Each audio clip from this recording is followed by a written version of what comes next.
Enoch Tobi.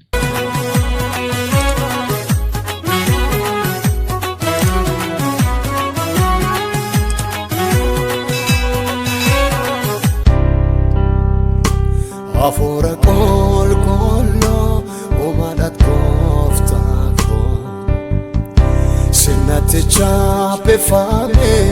Jesus irralachuko Afura kol kollo umadat koftako Sinnati chape fame Jesus irralachuko Afura kol kollo umadat koftako Sinnati chape fame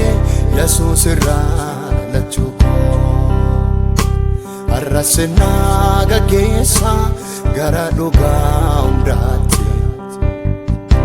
Barsiisa koo sagaarii atumti moo'inarratti Afura koo Bara abboota keenya lafee gogaa jiraate abdii du'eetu laate Arras kan si barbaadeef dhiyoo jirtaa yaa gooftaa maaltaa osoo mul'atte Isa abboota isa argamootaan dinqii hojjette Afura kol kollo arras nurraatti jedhe Wallaalaa baay'ee ogeessa gootee itti mul'atte Afura kol kollo arras nurraatti jedhe Isa abbootaan isa argamootaan dinqii hojjette Afura kol kollo arras nurraatti jedhe Wallaalaa baay'ee ogeessa gootee ittiin hojjette Afura kol kollo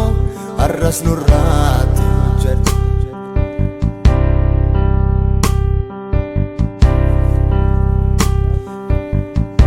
Ergaan dubbii wangeelaa hiikaan urgaan dhabeene beekumsa keenya hin deemne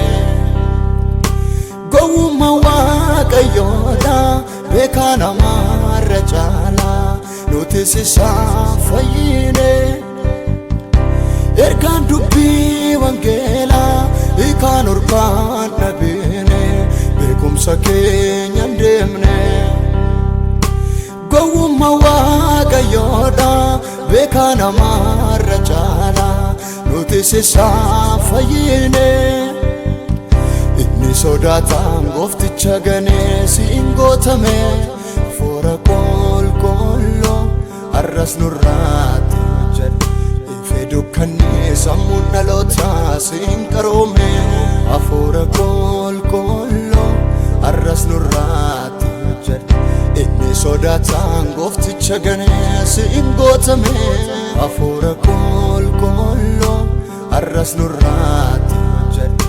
Ife dukkanni sammuun dhalootaa siin qaroome Afura kol kollo arras nurraatti jedhe Afura kol kollo umadat koftako Sinnati chape fame Jesus irralachuko Afura kol kollo umadat koftako Sinnati chape fame Jesus irralachuko Afura kol kollo umadat koftako